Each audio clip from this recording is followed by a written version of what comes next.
Hola guys and girls, and welcome to a new Digimon card game deck profile video. And this time we are going to look at the updated version of the Blue MetalGarurumon Midrange deck I posted a while ago, and a bit more aggressive, more of a champion charge focused blue variant, still with MetalGarurumon, but the whole focus is not anymore on that. And yeah, let's start with the Tamers right here, and as you can see we just play 4 Oppoinents. I did go back to only 4 since we did decide to go more aggressive with the deck, so the games rarely last so long that you need 5 Tamas. And since that's the case, you of course always want to have the best Tama guaranteed, because card draw is of course always important for aggressive decks, because we do play a lot of cards. And yeah, as you can see, one very easily draw effect. Just have to attack, the opponent needs a Digimon without a devolution source, and you get to draw one. So very nice draw engine in our Oppoinents, and yeah, nothing too special about that. Now if we go to rookies now, we did increase our rookie number. We are now playing 16 rookies in total, and it's not really surprised what we do have there. We do have 4 times the 2-cost starter Gomamon, just very easy 2-cost 3000 vanilla rookie. These are, of course, the 2-cost rookies are the ones we preferably hard play. It doesn't have an inheritable, so we don't necessarily need to digi-evolve over that. It's very easy to just chip at the security with these cheap rookies, as you can see with these 4 Gomamon. And then next up, of course, we do have 4 times, basically the same card. We do 4 times the Elecmon. It's the same, it's literally the same card, just with different artwork and name. It's still vanilla, 3000, 2-cost, 0-cost to Digivolve onto, so nothing too special there. And yeah, the other rookies are not big surprises as well. We do, of course, 4 times the on-play Gabumon. It gives us additional card draw, and of course this is a great target for our MetalGarurumon as well, to hard play out of the rookie spot once we attack with that, so we trigger the on-play effect once again. And yeah, just gives us additional card draw, and it's another great rookie for our deck. And then last but not least, we have the other Gomamon, which have the inheritable of gaining 1 memory on deletion. Especially with Leomons, you will see later on the deck, this is a great source of memory, especially since we do go more aggressive and we do attack with our level 4s already into the security. And so we not only take a security away with that, but we do get additional memory as well to develop more on the board and yeah, keep going with our aggressive strategy. So this is a very nice rookie for a deck, probably the best one out of them. I want to say if they would print another one with similar deletion gain memory effect, I would probably put that in the deck as well. And yeah, that's the Gomamon for you. Now going on to the level 4 Digimon, and there we upped the number to 14 level 4s, so now we have 16 level 3s and 14 level 4s, and we start off, of course, with the more standard ones, which is our blocker. We do want them 4 times. Play your blocker, guys. Versus opposing aggressive decks, there's nothing better you can have than having a blocker early on, so you can block all the rookies, all the Rika level 4s. You can just block them and stop them at tracks and buy you some time since you get your strategy going if they're a bit more aggressive.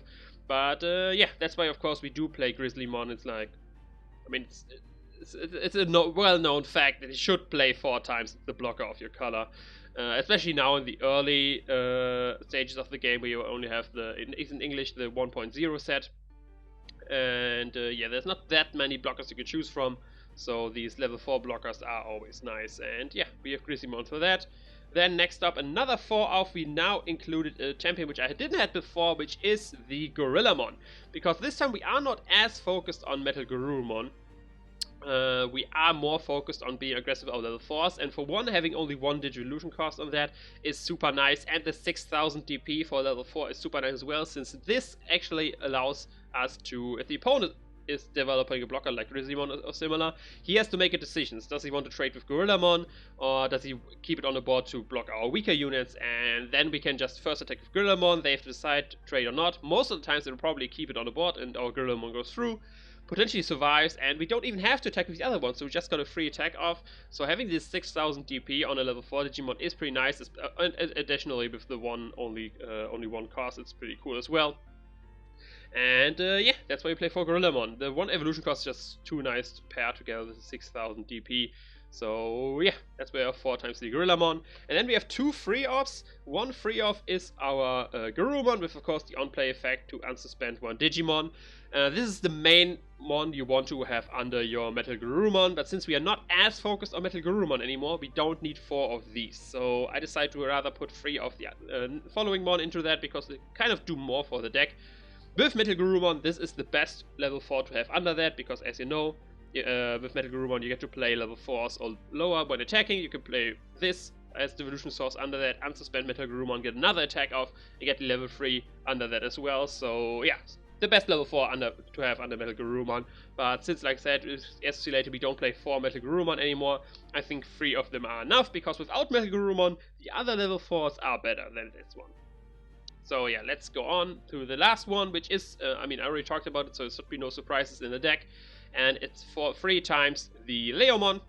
I decided, at first I had the 4 times the Garurumon and only 2 times the Leomon, but I decided to switch it up because Leomon is just on its own does more. If I don't have Metal Garurumon yet in hand and I want to go aggressive, this is a great to attack with, because it most likely will die in security. If it does, you get memory, and if it doesn't, you get even more value out of that, since your opponent has to kill that, barring he has blockers. And you just get more memory to develop more on the board, go wide, and yeah, overwhelm your opponent with with just great, not great, but a high quantity of units on the board. And that's why we play Leomon to additional memory gain. And he's of course super nice if you have Goremon under that, as I already mentioned, because then you get on addition free memory, and with 3 additional memory you can do a lot of damage to the opponent, or develop a lot on the board, which is what this deck wants to do. So that's why we play free Leomon. Then next up to the level 5s. Now we have cut down there a lot. We only play 6 level 5s in the deck, since we do not have that many level 6s we want to Digivolve into. And we start off with 1 Pseudomon. I think 1 of that is enough. You usually only play this if you have a bad hand, you need to start fishing, you want to have the draw 2 on play draw 2 effect. The Inheritable doesn't come into play that often, since like I said, this deck doesn't Digivolve as often into its level 6. And with 1-off, of course, it's not guaranteed that we will evolve into that. But it has just 6000 DP, which always is a bit depressing for level 5, since you put that on a Gorillamon, you're not really gaining any power. So yeah, we play this only as a 1-off for the on-play effect, for like in dire situations we can get the additional draw 2 off. And yeah, that's what Pseudomon does. Next up, we do have another 1-off, which is we do have 1 Loader Liamon. I liked it as a 1-off. At first, I had it in because I was missing another level 5, and I just had it in as an intermediate till I get my 3rd copy of another card. But I love this card more and more, since, like I already mentioned, we are not guaranteed to get our level 6 off. Having a 1-off of Loader Liamon is super nice. He is super reliable in attacking the security. Only their opposing level 6s or higher can kill it in the security.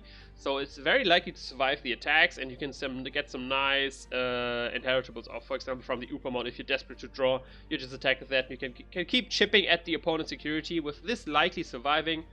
And yeah, 10,000 TP of course is an insane high number for level 5 Digimon, and that's why I have this as a 1-off. This is one of the more for my taste, I like this a lot, but this one definitely you can change up for other stuff if you prefer other things. So this is like more of a personal preference, I want to say. Then next up, we do have 2 of the Memory Landing Vera Garurumon. This was the one I had 3 of before, or planned before putting the deck, like 3 of those, no Loader Liamon. But 2 of them is enough. The Memory Landing is a double-edged sword. You have to properly do that. You can't just mindlessly attack with that and then use the memory and give the memory to your opponent. It depends on what you have in hand, depends what your opponent has on the board, depends how many cards the opponent has in hand. You can't just mindlessly attack with that and gain the memory. But still, since our strategy is to go wide, the extra memory usually benefits us more than the opponent. But of course, that's not guaranteed. That always depends on what you have in hand, what you can actually do with the 3 additional memory. So this is something you have to play smartly around, because it's like, on one hand, you want to go aggressive with your deck, so you want to attack as often as possible, but this, it can be tricky. Like, sometimes you don't want to attack with this just because of the effect. So that's why I think 2 of them is enough. And of course, like I said, 7000 TP is usually what you want, at least in the level 5s, if there are level 5s you want to attack with. But it is very Garurumon. There's of course a nice combo as well with the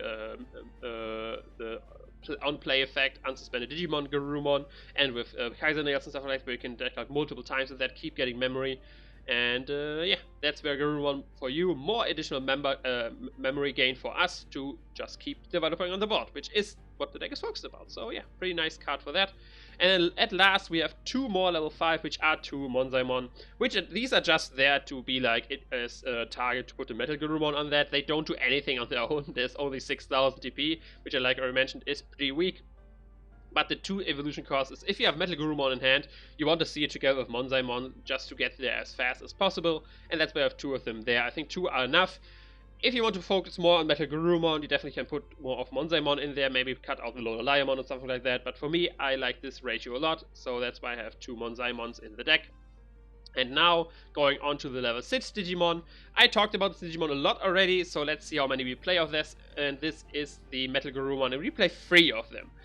With 6 level 5 Digimon, I like the distribution of having 3 MetalGarurumon to Digivolve into. The other level 6s we play are not digivolving into. You can see there's still some Puppetmon in the deck. But yeah, this is the card I like in blue actually the most, I have to say. As you can see, the when attacking effect, play 1 level 4 or lower Digimon of this... no, let me start again. Play 1 level 4 or lower Digivolution card under this card as another Digimon without paying its memory cost. So this is a great tool at being aggressive, attacking, chipping at the opponent's security, and go wide in the same process. That's why I like this a lot as a level 6er. It's not as... It doesn't hurt as much if this thing gets removed, since you already got your value out of that because it splits into different bodies. So like I said, if you Digivolve into other, like let's say in Green Titamon, and Titamon gets removed by something, it's like all the effort you put into Titamon just gone. It's destroyed. It's in the trash. You don't get any more out of that. But if this gets destroyed, you at least have 1 additional body you got out of the attack, barring your hard play it, and then it's your opponent turn, he gets to remove. So that's something you have to keep in mind. Always play this if you can attack in the same turn, so you get guaranteed value out of your MetalGarurumon. That's what I like to focus on a lot. That's why we do have a lot of memory gain in the deck with the Leomon, with the Goemon, with the Garurumon, and with some more stuff you can see later on. And yeah, that's MetalGarurumon for you. Like I said, one of my favorite cards in this first set. And yeah, the deck sadly not as focused on that, but I think it's definitely an upgrade on the prior version of the deck. And then our other 6s are 3 Puppetmons. We upped to 1 more Puppetmon. Puppetmon is just such a great tool for aggressive decks, especially for more aggressive decks which focus on lower level Digimon, because that makes the opponent, if he attacks our security, he's more likely than not gonna survive the security attack. And that means he will have a lot of Digimon suspended on the board, still living, and you don't really want to focus on killing them, because that just takes away on your game plan on getting rid of security and winning the game fast. So what you do best with suspended Digimon on the opponent's side is to keep them suspended, and that's what you can do with Puppetmon. Very nice, especially with the Memory Lender Garurumon. Sometimes you will get the opponent like to 6 or 7 Ember with that, if he has like the Tamer on board or something like that. Like, you will get a lot of memory to the opponent, and with Puppetmon you can on its own already send him to 10 and basically make the 3 additional memory from Garurumon useless. So that's why I like having this high cost on play effect with Puppetmon. On attack it gains an additional memory as well, which is nice. And yeah, with other aggressive decks, it's kind of sad, but it often comes down who draws more and plays more Puppetmons. Like if you play with other aggressive decks which do play Puppetmons, it just comes down to that, and that's why I like to have more Puppetmons in the deck, or at least 1 more than before. So we have a little bit of an advantage there, but yeah, Puppetmon is just a great tool for any kind of aggressive deck, and that's why I have it in this deck as well. Now for Tamers, I actually decided to step away from the 3-cost Tamer and put 2 of the starter deck Met in the deck, which has the effect, if the opponent has a Digimon with no Digivolution cards, gain 1 memory. But for only 2 costs, that's the main reason. With the 4-cost Tamer, you basically never want to play it, really. The 4 memory, you usually want to invest in developing the board, like I mentioned. He is great to have in the security, since our security is rather weak already, so you at least get him for free on the field, but this, you don't mind playing this hard. And what this guy actually does, which I like a lot, is the opponent can try to play around him, obviously, so you don't get the memory. So that means he focuses more, instead of going wide, he focuses on going high, with, like, if you know what I mean, with Digivolving instead of hard playing. And that actually plays exactly into our cards. We do want our opponent not to develop wide, as we do. We want them to develop high, to invest a lot in one Digimon, and yeah, basically be slower than us in their game plan. They want to Digivolve high and higher and higher, and once they're level 6, they start to go aggressive. And that's where we, before they actually get to that point, already start being aggressive, and then later on in the game have the edge. And since we do have a lot on the board, they don't have a lot of security. So it doesn't matter if the opponent plays around that, he helps us, and if he doesn't play around it, he obviously helps us since he does give us additional memory. That's why I like this card a lot, since it does play these mind games with the opponent that he doesn't want to develop hard on the board, he rather wants to Digivolve, which does help our game plan on being, on having a wider board than the opponent. But yeah, that's the mat for you. We played 2 of. You can argue to putting 3 of them in for some of my option cards I have in the deck, but let's go over the option cards right now so I can tell you more about that. And first of all, of course, it should be no surprise for Hammer Sparks. It's the best blue option card. Zero memory for gain 1 memory. It's just memory manipulation at its finest, and you can just play more than the opponent with Hammer Sparks. So put 4 of them in the deck. That's there's not too much to talk about. The security effect is great as well, since you do gain 2 memory, which more often than not will pass the turn to you. So he's a nice win con in the security as well. But yeah, it's Hammer Spark. Play 4 of them. I don't really know what I can talk more about this card rather than put 4 of them in your deck if it's a blue one. Then we have 2 more option cards. One of them is the 1-off of Scizor, which I still like a lot. I think a 1-off is fine. 2-off sometimes feels a bit too much. It feels clunky to have it in hand. Usually you rather play a Digimon than use your Scizor to play something as a source. But it's still a nice combo with some of the level 5s we could have under MetalGarurumon. It's a nice combo with some of the level 4s. We could have our level 5s, be it like the Leomons, which we get for 4 memory instead of 5, or be it the Garurumon, which you get for 4 memory instead of 6. So we can get some nice value out of Scizor, and you might put 2 of them in the deck. That's why I'm debating as well, since my last option card is probably the most debatable I have in the deck right now, which is the Mad Dog Fire. I have a 1-off of Mad Dog Fire in the deck. It's a 1 memory card, which gives one of your Digimon plus 3000 DP, and it does have a nice security effect as well. You have to get this card in your hand, and you get to draw 1 additional card. And I have him as a 1-off so far. In like the 10 matches I played with this deck, this card came 1 time into play. The other games I didn't draw it, or I had it in hand and didn't have to play it, or didn't got to play it. So it's very debatable if you actually need that. But I like it a lot, since we do not Digivolve very high. This card can very much help with our Digimon surviving the security and keeping our board intact. Especially with MetalGarurumon, it can be nice if you have the memory, because that's like kind of the trouble. You need 3 to Digivolve and attack, and you need 1 to play Mad Dog Fire. With 14k on MetalGarurumon, he only dies to Omnimons and the like, so you're very likely to get both attacks off to get if you have the combo in hand, or a combo under that with the Garurumon, so you can attack multiple times with the Garurumon, put them on the field, unsuspend, put the level 3 on the field as well. And he can be pretty nice. I baited, for example, I had a board full of rookies. I baited my opponent in blocking with the blocker. I put Mad Dog Fire on one of my rookies, and I trade with the blocker, and that made me win the game. That was the 1 time this card came into play. But other than that, like, this is debatable if you actually want to have the Mad Dog Fire in the deck or not. You could replace it, like I said, with a Scizor. You could replace it with a Mat.